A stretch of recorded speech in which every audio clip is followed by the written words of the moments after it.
Bismillahirrahmanirrahim. Assalamualaikum warahmatullahi wabarakatuh. Halo teman-teman semua, kalian pernah nggak sih berpikir bagaimana keputusan yang kita buat hari ini itu akan membentuk dunia untuk anak cucu kita mendatang? Nah, hari ini kita akan bersama-sama melakukan perjalanan untuk memahami sebuah konsep yang dinamakan keberlanjutan. Keberlanjutan ini tidak hanya mengubah cara kita berbisnis, tetapi juga cara kita berinteraksi dengan dunia di sekitar kita. Mengapa kita perlu peduli tentang keberlanjutan? Kita semua berbagi tanggung jawab untuk memastikan bahwa langkah kita hari ini tidak hanya meninggalkan jejak, tetapi juga membangun fondasi yang kokoh untuk generasi mendatang. Mari kita bersama-sama menjelajahi bagaimana sih perusahaan-perusahaan besar seperti Singtel dan XL tidak hanya mengadopsi prinsip-prinsip ESG, tetapi juga menerjemahkannya menjadi tindakan nyata dan memiliki dampak positif yang signifikan. Sebelum kita lebih jauh, mari saya memperkenalkan teman-teman yang akan membersamai untuk diskusi hari ini. Yang pertama ada Rianto. Halo Rianto.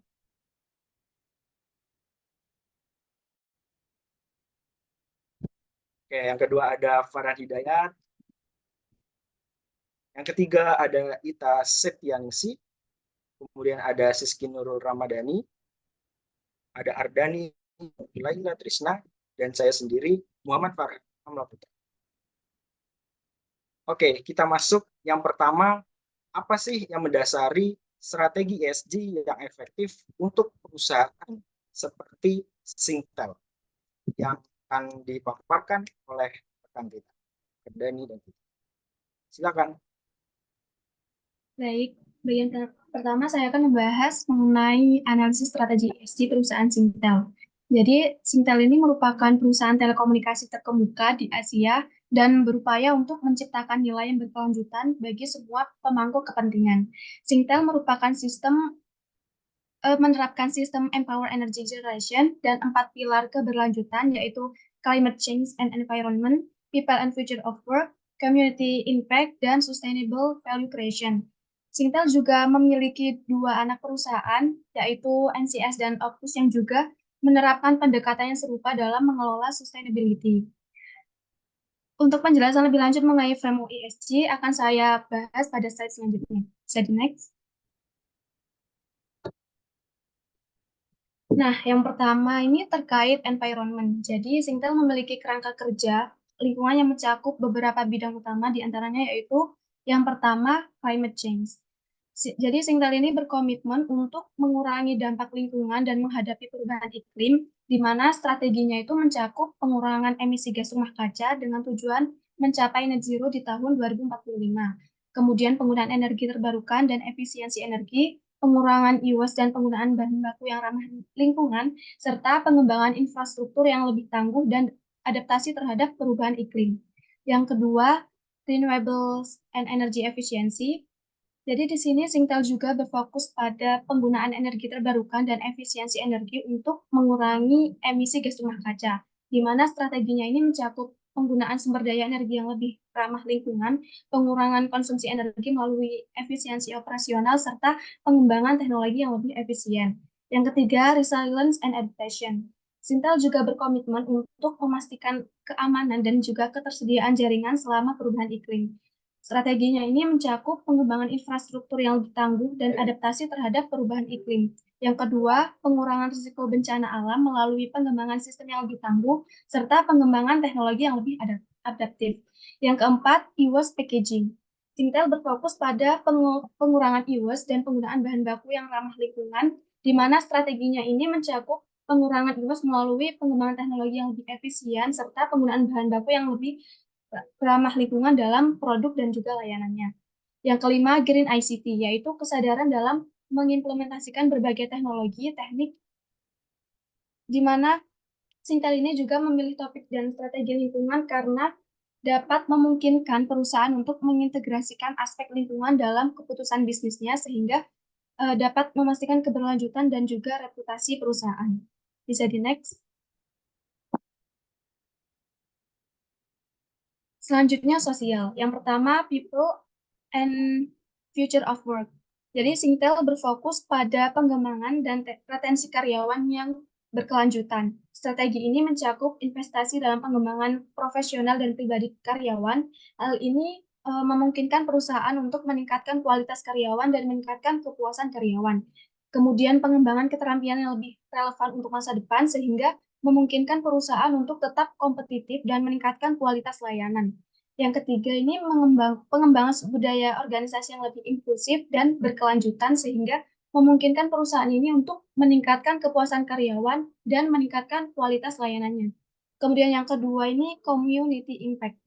Singtel juga berfokus pada dampak positif terhadap masyarakat, di mana strateginya ini mencakup investasi dalam program sosial dan budaya yang berfokus pada berkelanjutan, sehingga memungkinkan perusahaan untuk meningkatkan dampak positif terhadap masyarakat.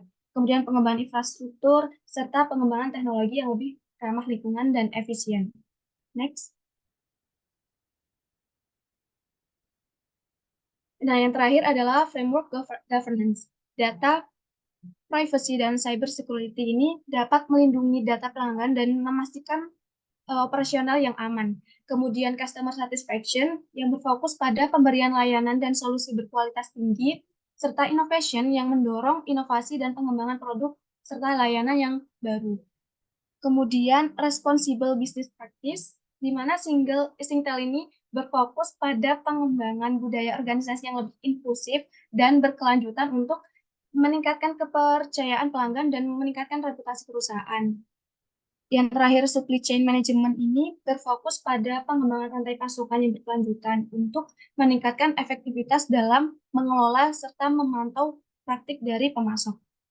Next.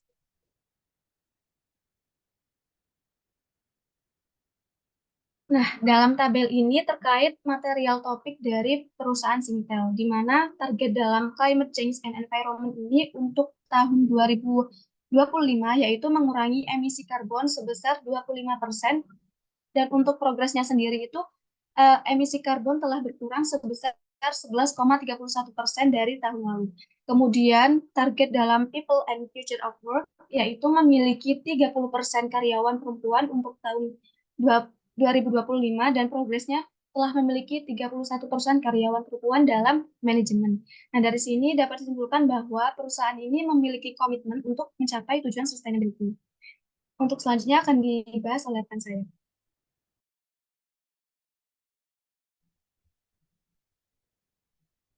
Next.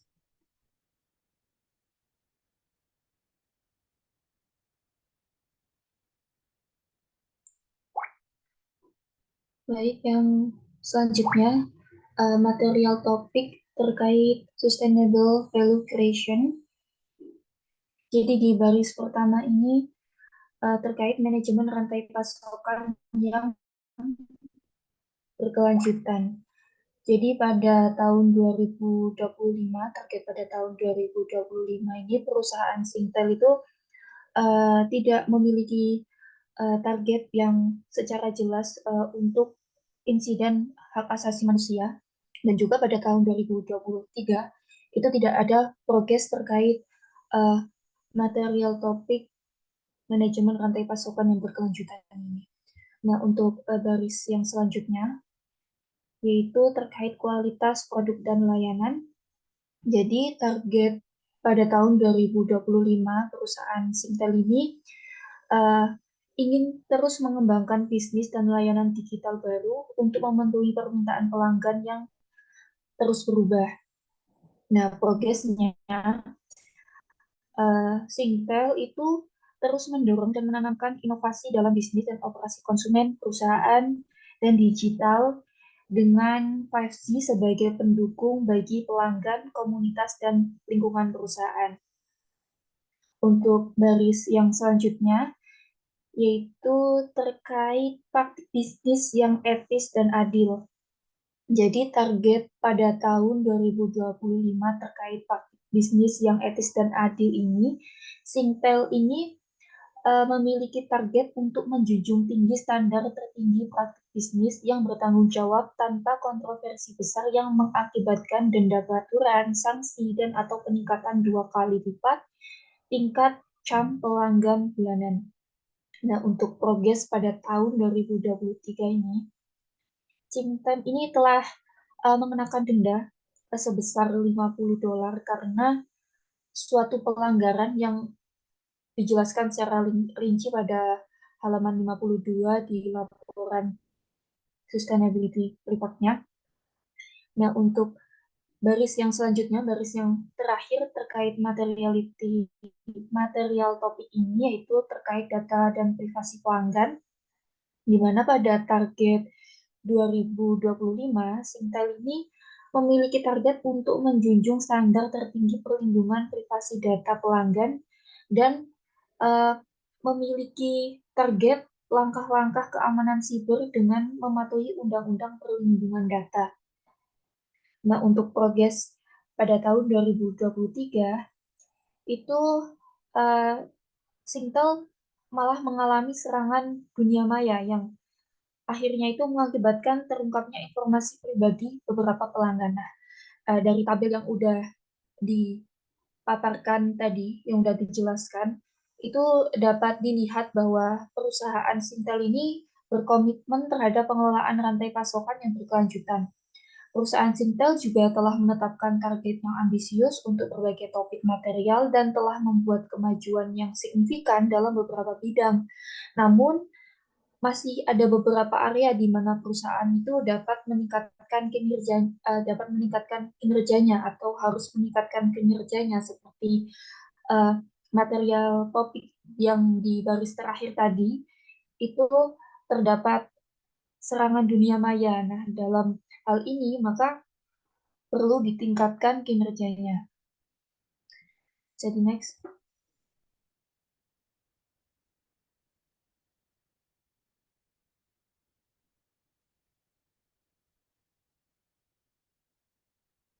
Nah, untuk yang selanjutnya yaitu terkait ESG roadmap Sintel Company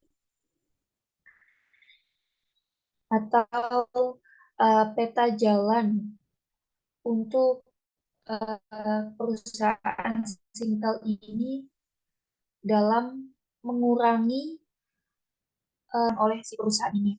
Nah, pada sustainability report perusahaan Sintel ini sendiri itu tidak dipaparkan atau tidak disajikan secara jelas terkait peta jalan dari perusahaan Sintel ini sendiri. Namun di sini saya mengambil ringkasan dari pesan ketua dan grup CEO yang ada di halaman 3 laporan keberlanjutannya Sintel. Nah, jadi si perusahaan Sintel ini pada awalnya ini membuat program efisiensi energi untuk mengurangi konsumsi energi, termasuk satu penggantian dan pengendalian chiller, dan yang kedua optimasi jaringan energi. Kemudian tahap kedua, mereka mencegah perubahan iklim yang tidak dapat diubah. Dan tahap yang ketiga, mereka memastikan target selaras dengan skenario iklim 1,5 derajat Celcius yang ditetapkan dalam Perjanjian Paris. Dan tahap yang keempat, memperbarui target Science Based Target Initiative atau SBTI tahun 2030. Dan tahap yang kelima, mempercepat target emisi nol bersih hingga tahun 2045 dan 2050. Bisa di next.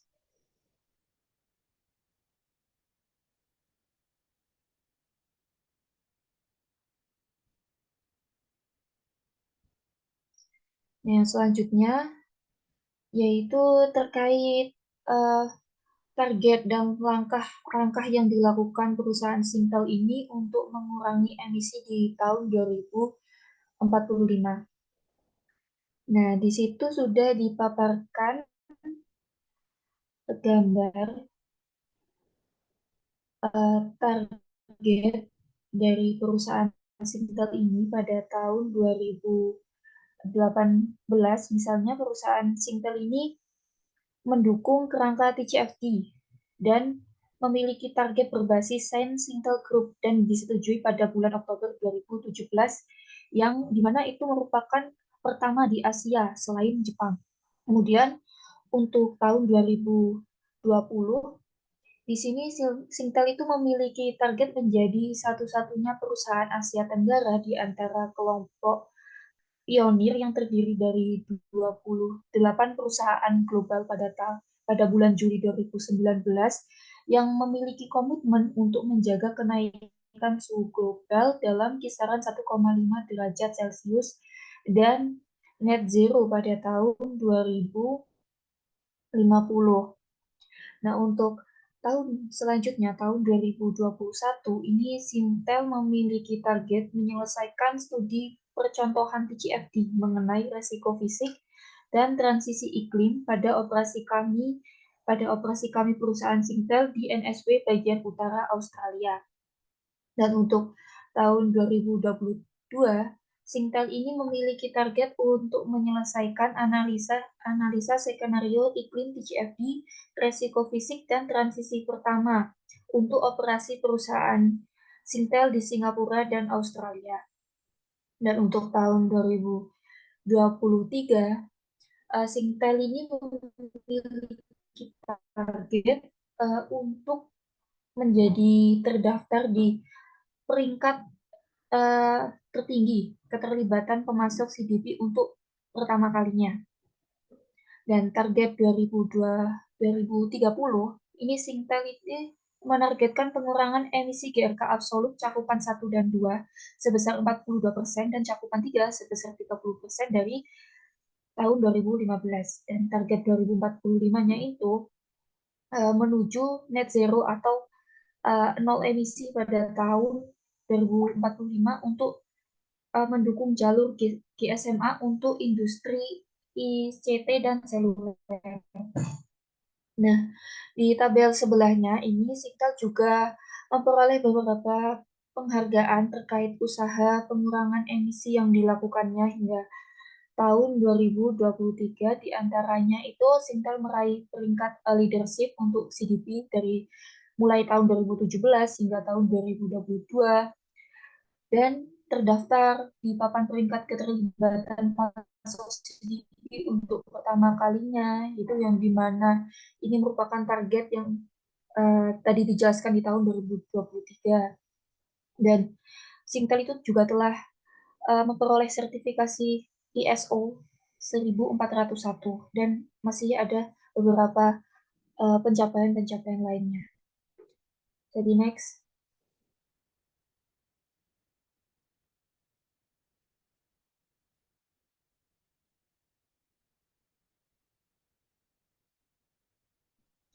Nah, untuk yang selanjutnya itu bagaimana penerapan dan pencapaian SG Roadmap Singtel Company ini sendiri.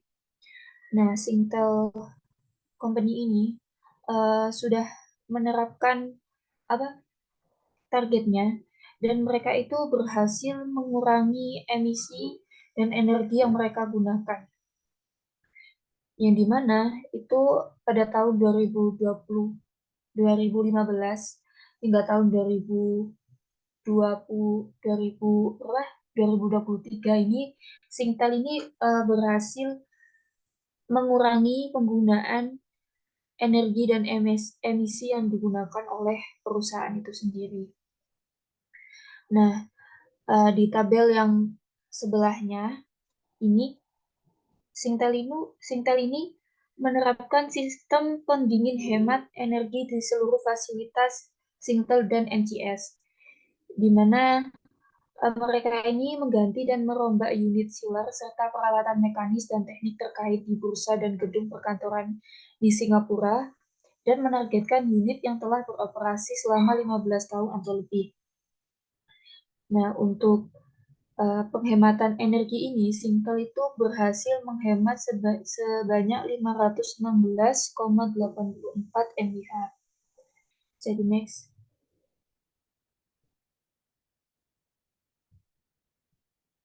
Materi selanjutnya akan dibacakan oleh rekan saya.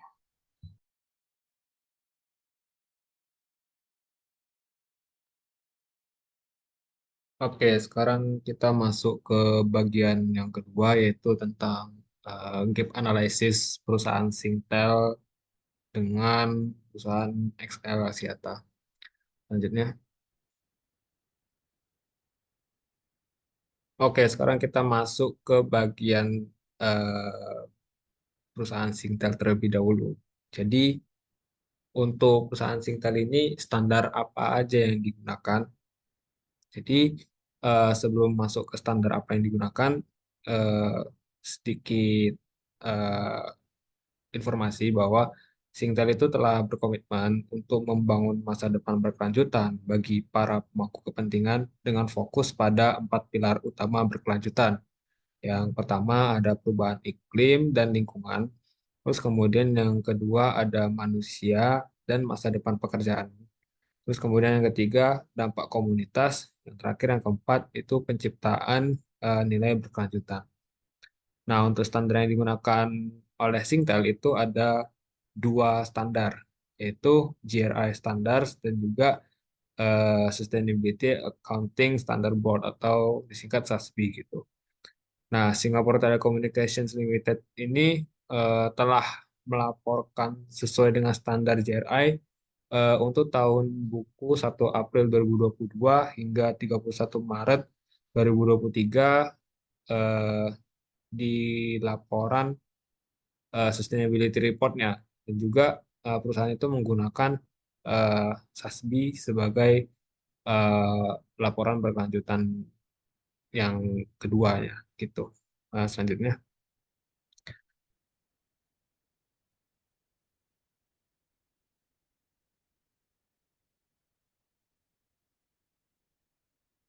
masuk ke analisis SWOT ESG Singtel. Kita mulai dari strength atau kekuatan dari Singtel itu sendiri.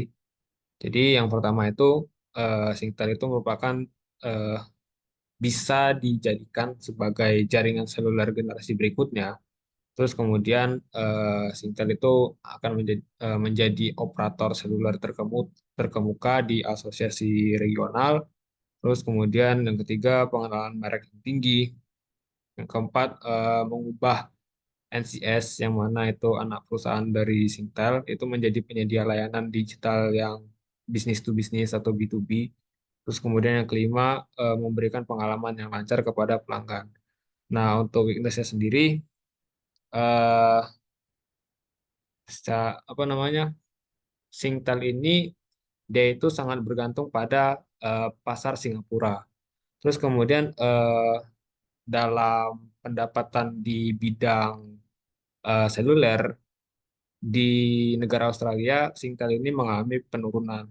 Terus kemudian yang ketiga, biaya implementasi dan pemeliharaan program ESG yang cukup mahal karena bisa diketahui sebelumnya bahwa ESG ini dia menerapkan eh, dua standar pelaporan berkelanjutan gitu.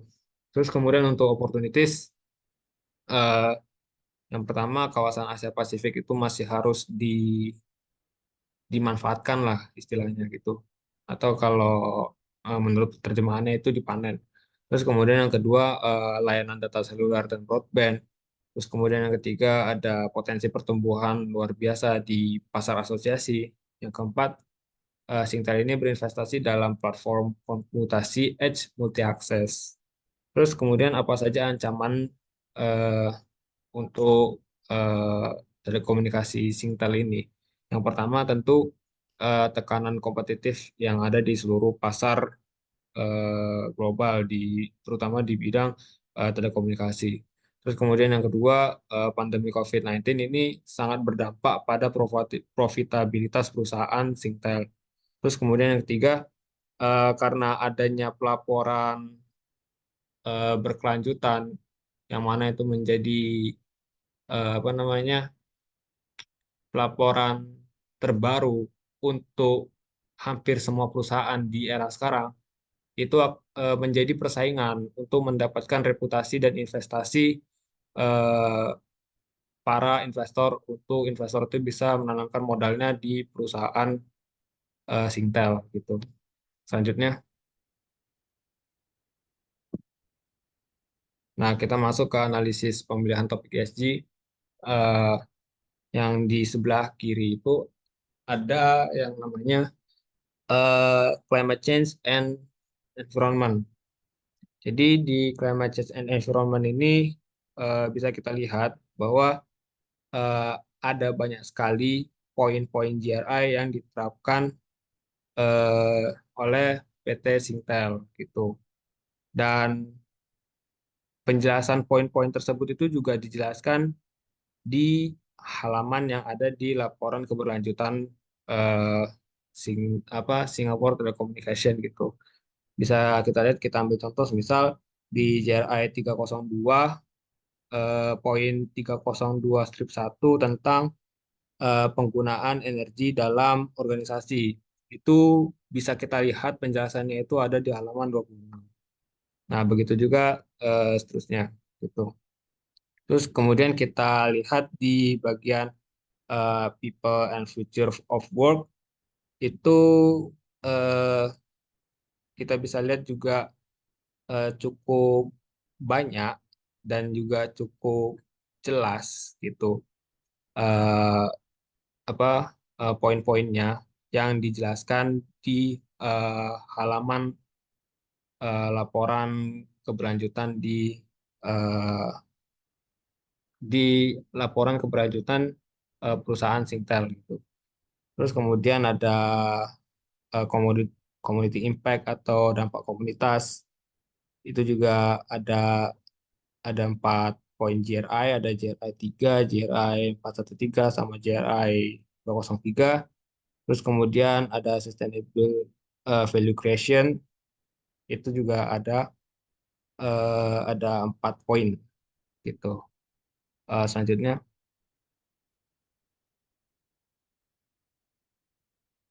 nah terus di bagian product and service quality ada 2 poin yaitu GRI 3 dan juga GRI 416. Terus kemudian tentang ethical and fair business practice itu ada 3 poin. Eh, Terus kemudian ada data and customer privacy, yang mana Singtel ini juga menjaga privasi pelanggan dan juga data-data pelanggan agar tidak bisa diakses, agar tidak menyebar ke perusahaan-perusahaan lain. Itu juga dijelaskan ada di laporan keberlanjutannya. Gitu. Baik, selanjutnya. Nah, kita masuk ke pelaporan SASB. Nah, di SASB ini sendiri eh,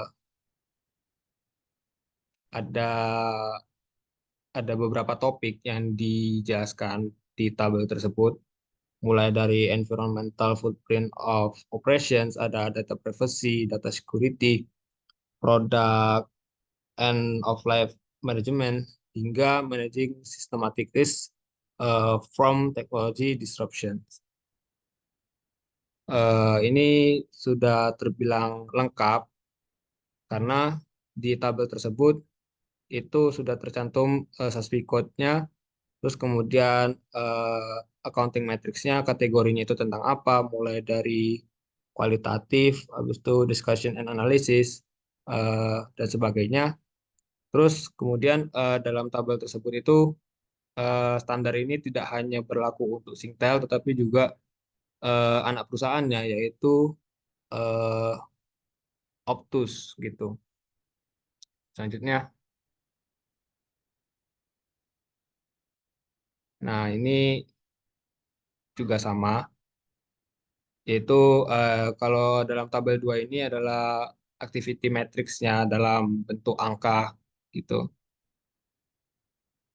untuk perusahaan Singtel dan juga anak perusahaannya Optus. Selanjutnya, oke, jadi apa kesimpulan yang bisa kita buat untuk Singtel Limited ini?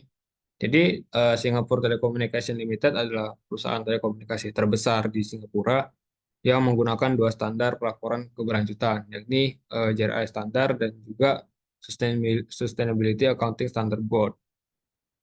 Singtel adalah perusahaan yang kuat dengan banyak peluang untuk pertumbuhan. Namun perusahaan itu juga menghadapi beberapa tantangan termasuk ketergantungannya pada pasar Singapura, penurunan pendapatan seluler di Australia, dan juga biaya program ESG yang tinggi. Untuk berhasil dalam jangka panjang, eh, maaf ini ada kesalahan. Harusnya ini Singtel Limited. Jadi Singtel Limited itu perlu memanfaatkan peluang di pasar Asia Pasifik, mengembangkan layanan baru dan inovatif, dan mengelola biaya operasinya secara efektif. Berdasarkan laporan keberlanjutan yang telah diberikan oleh Singtel, kita itu dapat dengan mudah memperoleh informasi dari dua standar yang berbeda dan juga penjelasan untuk masing-masing standar yang telah dijelaskan secara rinci pada halaman-halaman terkait.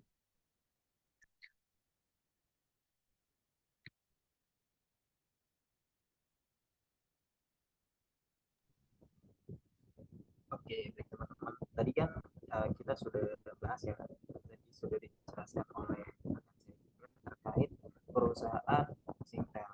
Jadi untuk sekarang kita bandingkan dengan perusahaan yang berada di Indonesia, yaitu PT XL Axiata Tbk, yang mana perusahaan ini itu perusahaan yang mirip dengan perusahaan Singtel tersebut karena sama-sama bergerak di industri telekomunikasi berupa jaringan yang mana menawarkan berbagai layanan retail dan juga korporat didukung jaringan yang kuat, yang mana XL ini belum lama itu memperkenalkan jaringan yang 4G LTE dan sekarang sedang pengembangan ke 5G. Kemudian untuk XL Axiata ini pada laporan keberlanjutan tahun 2023 itu mereka menggunakan standar, baik itu standar lokal atau standar yang di Indonesia ataupun standar yang secara global.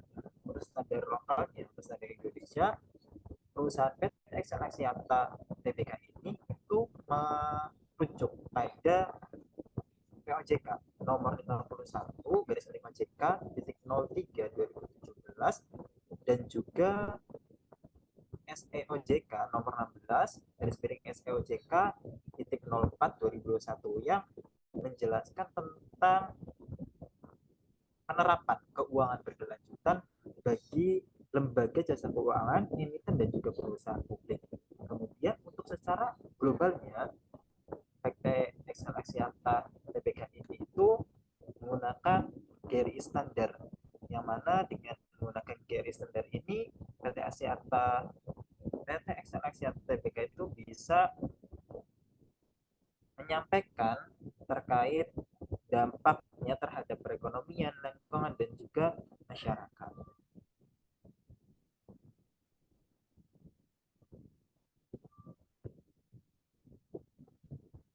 Oke, kemudian dari analisis SWOT kita bisa mengetahui bahwasanya PT XL Axiata itu memiliki keunggulan baik dari internal ataupun eksternal ya, dari segi ESG-nya, yang mana kalau dari strength atau kekuatannya yaitu ada tiga hal. Teman-teman kita kali ini membahas tiga hal semuanya, mulai dari strength-nya. Yang pertama yaitu komitmen terhadap efisiensi energi dan energi terbarukan, yang mana PT XL Axiata Tbk ini inisiatif efisien energi dan pengurangan energi bersih menunjukkan komitmen kuat terhadap lingkungan.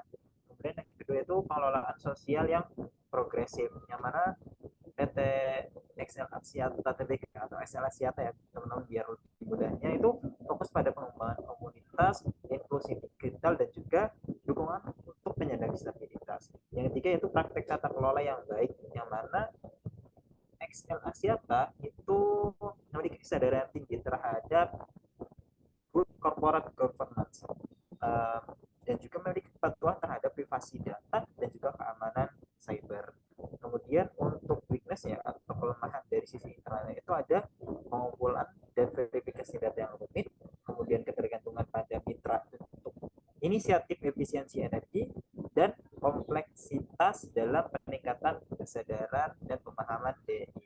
Kemudian dari sisi eksternalnya atau dari luarnya, kalau keunggulannya atau opportunity-nya itu ada tiga hal. Yang pertama itu pengembangan energi terbarukan, yang mana pada saat sekarang itu sedang marak-maraknya isu untuk penggunaan atau pengembangan energi-energi terbarukan, sehingga sangat berpotensi sekali untuk pengembangan bisnis dari PT XL Axiata Tbk. Kemudian yang kesejahteraan masyarakat. Yang mana semakin luasnya PT XL Axiata dalam bisnisnya atau sebaran layanannya, itu akan bisa membantu masyarakat untuk bisa mengakses digital. Kemudian yang ketiga yaitu penguatan tata kelola dan keamanan data. Dengan penguatan dan keamanan data, penguatan tata kelola dan keamanan data, maka bisa memiliki potensi yang besar. Perusahaan PT XL Axiata ini menjadi perusahaan yang besar gitu. Kemudian untuk threat atau ancaman dari luar itu ada 3. Yang pertama itu perubahan regulasi dan kebijakan lingkungan. Kedua, ketidakpastian dalam kemajuan teknologi dan infrastruktur energi terbarukan, dan ancaman keamanan cyber.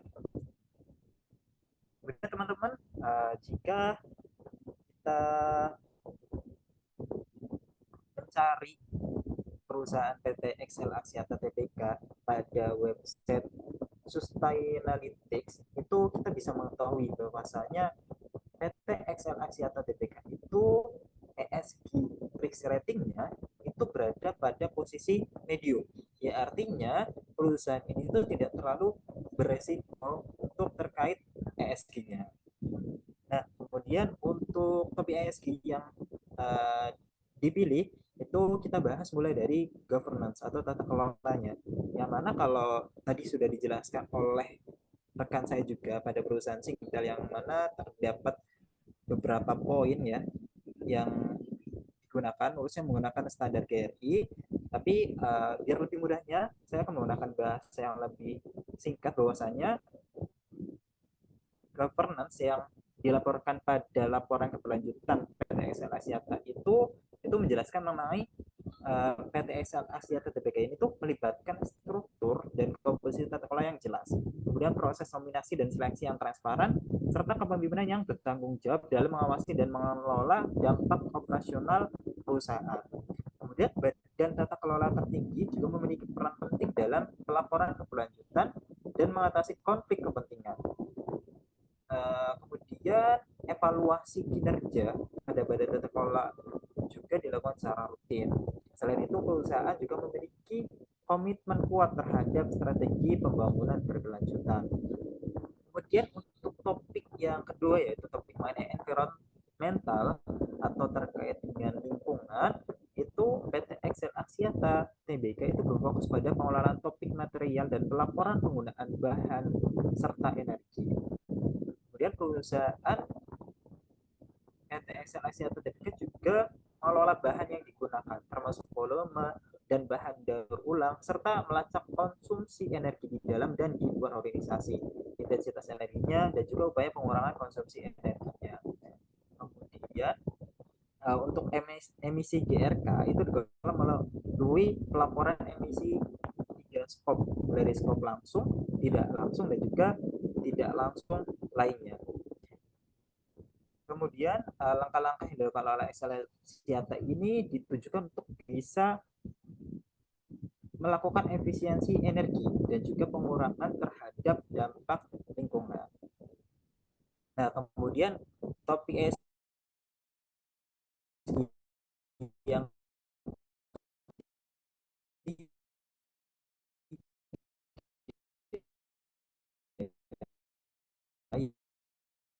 itu mengenai sosial, karyawan, tunjangan, ada juga cuti selama kerja ini meliputi manajemen K3, identifikasi bahaya, layanan kesehatan kerja, dan pelatihan K3. Perusahaan juga memiliki fokus pada pendidikan dan juga pelatihan bagi para karyawannya, dan juga menerapkan kesetaraan dan juga keberagaman, serta upaya menghindari pekerjaan anak dan kerja paksa pada operasional dan rantai pasokan bisnis PT XL Axiata Tbk. Kemudian terdapat keterlibatan juga dari komunitas lokal, mencakup penilaian dampak dan program pengembangan,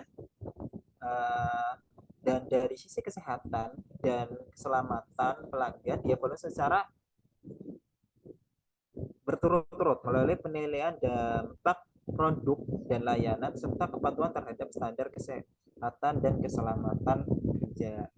Nah, kalau tadi kalau tadi Singtel atau perusahaan yang dari Singapura itu menggunakan 2 standar internasional ya teman-teman, yaitu GRI dan juga SASB.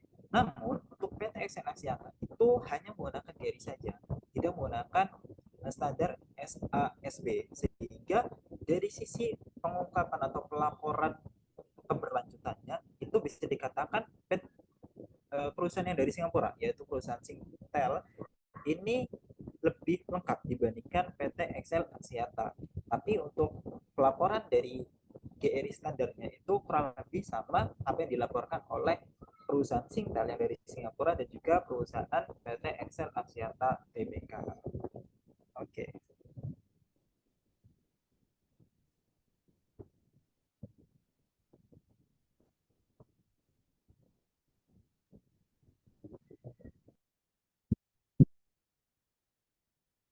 Baik, setelah kita memahami, menggali lebih dalam mengenai strategi ESG dari Singtel, kemudian mencoba untuk melakukan gap analysis, bandingkan antara Singtel dengan perusahaan telekomunikasi Indonesia, yaitu XL, kami mencoba untuk menyusun ESG framework dan ESG material topics versi kami sendiri.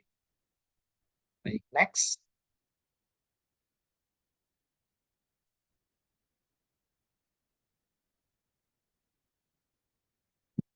Oke, kami menetapkan tujuan sustainability goals kami, yaitu connecting for a better future, di mana di sini ada 3 pilar utama. Pertama adalah empowering green connectivity, kemudian governance for a secure future, dan empowering communities shaping future. Oke, next kita akan mengenali lebih jauh mengenai detail dari ESG framework XL yang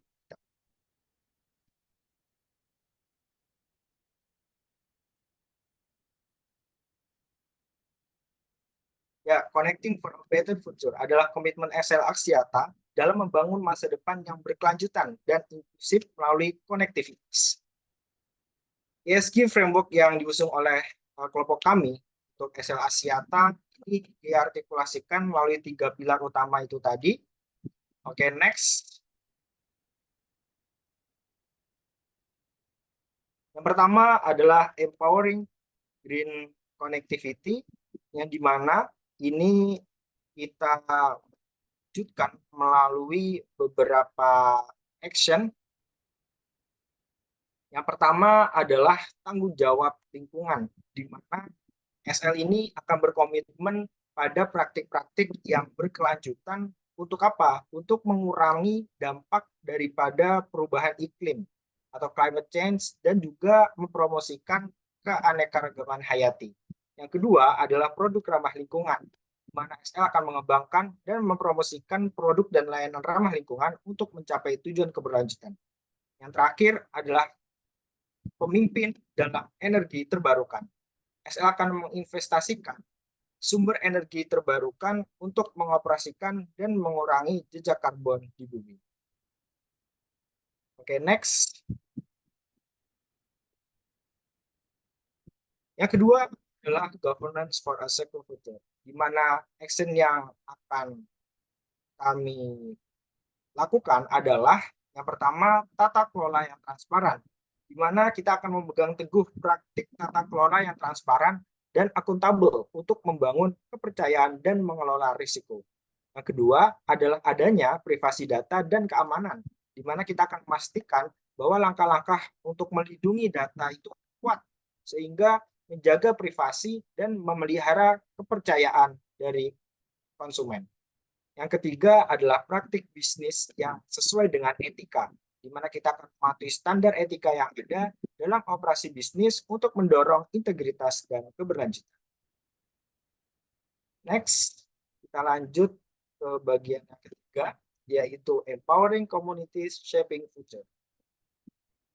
Action yang akan dilakukan yang pertama adalah education for all, di mana XL akan menginvestasikan dalam inisiatif pendidikan untuk membekali komunitas dengan keterampilan digital dan juga pengetahuan-pengetahuan untuk pembangunan berkelanjutan.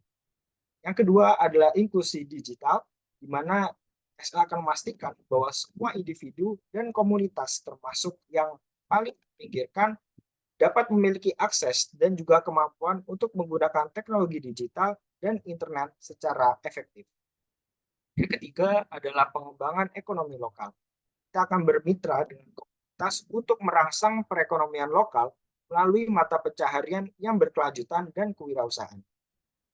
Yang terakhir adalah inisiatif CSR, di mana XL akan terlibat dalam program tanggung jawab sosial perusahaan yang berkelanjutan untuk meningkatkan kesejahteraan sosial dan juga memajukan komunitas.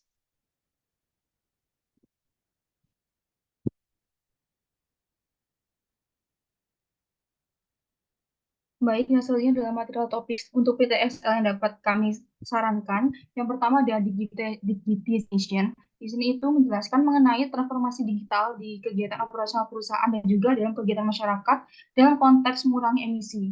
Nah, dalam upaya pengendalian emisinya ini itu PTSL ini dapat melakukan pemantauan emisi yang komprehensif dengan melakukan hal-hal seperti evaluasi dan juga koordinasi berkala antar departemen untuk mendiskusikan inisiatif yang bisa dilakukan untuk perbaikan mengenai emisi ini, lalu juga dapat melakukan suatu seminar atau kampanye komunikasi mengenai hemat energi dan juga listrik di kalangan karyawan di PTXL ini.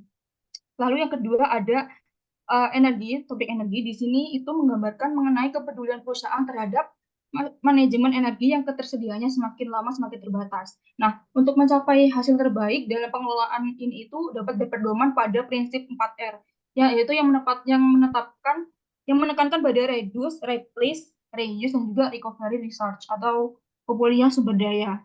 Nah, beberapa program yang dapat SL Axiata lakukan yaitu dapat dengan mengontrol dan juga mengelola energi dan emisi, lalu juga dapat memilah sampah domestik perkantoran dengan menyediakan tempat sampah dalam jumlah yang cukup, lalu juga dapat dengan mengurangi penggunaan plastik seperti gelas plastik, botol plastik, dan juga alat plastik lainnya, lalu juga dapat dengan menggunakan penggunaan kertas dengan menerapkan sistem digitalisasi, jadi bisa mengurangi pengeluaran kertas. Nah, untuk PT XL ini sendiri sudah memiliki sebuah program untuk penghematan energi ini disebut sebagai Green BTS. Di sini itu dengan program ini mereka bisa menurunkan intensitas energi mereka lebih rendah yaitu 290 GJ per petabyte di tahun 2023, menurun dibanding 2022 yaitu dengan 2022 tuh 388 GJ per petabyte.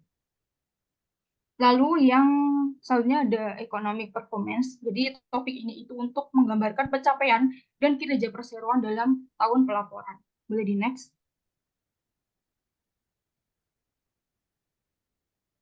Nah, di sini terdapat tabel dari pencapaian kinerja tahun pelaporan dari PTXL di tahun 2022 dan tahun 2023. Boleh di next.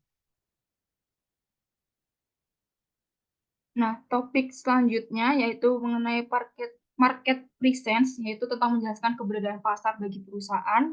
Di sini XL Axiata dapat memberikan kesempatan bagi masyarakat lokal untuk bekerja dan berkembang bersama perusahaan, termasuk memberikan kesempatan kepada karyawan lokal untuk mengembangkan diri mereka. Lalu yang selanjutnya ada diversity and equal opportunity. Di sini itu menjelaskan mengenai kebijakan perusahaan untuk memastikan keberagaman dan juga memberikan kesempatan yang sama bagi seluruh karyawannya. Keragaman karyawan ini itu dapat ditunjukkan berdasarkan komposisi usia dan juga jenis kelamin yang dapat dilihat dari level komisaris maupun direksi dan juga karyawan. Lalu yang selanjutnya ada OHS atau Occupational Health and Safety. Jadi di sini itu menjelaskan mengenai kinerja K3 perusahaan untuk mewujudkan lingkungan kerja yang aman dan juga nyaman. Jadi di PT SL ini itu dapat membentuk suatu komite penasihat kesehatan dan juga keselamatan kerja untuk mengawal aspek ini. Nah, ini juga dapat sekaligus menjadi wadah kerjasama antara pengusaha dan juga karyawan untuk pengembangan partisipasi yang efektif. Lalu yang terakhir ada topik customer health and safety. Di sini itu menjelaskan mengenai upaya perusahaan untuk menjaga kesehatan dan juga keselamatan pelanggan. Nah, dalam menilai dampak produk atau layanannya, XL Axiata ini harus memperhatikan keamanan produk dan juga layanannya yang diberikan kepada konsumen dengan melakukan upaya seperti merancang dan juga membangun produk yang sesuai dengan kebutuhan pasar, lalu menguji jaminan kualitas jaminan kualitas produk dan fitur sebelum dijual di pasaran, lalu juga dapat membangun customer journey yang didukung oleh SOP. Nah, alasan mengapa kelompok kami memilih menggunakan material topis dan juga framework ini itu agar dapat memungkinkan PT XL Axiata ini itu untuk mengatasi isu-isu kritis yang mempengaruhi operasi bisnisnya, memastikan kepatuhan terhadap regulasi, meningkatkan efisiensi operasional, dan juga dapat memenuhi harapan pemangku kepentingan secara lebih efektif. Nah, kami harap juga hal ini itu dapat bermanfaat dan juga bisa menjadi salah satu referensi untuk PT XL dalam mengembangkan sustainability goals-nya. Kami juga berharap informasi yang kami sampaikan ini itu bisa berdampak positif dan memberikan kontribusi untuk kemajuan sustainability perusahaan di Indonesia maupun perusahaan di seluruh dunia. Sekian presentasi dari kelompok kami, kurang lebihnya kami mohon maaf. Wassalamualaikum warahmatullahi wabarakatuh.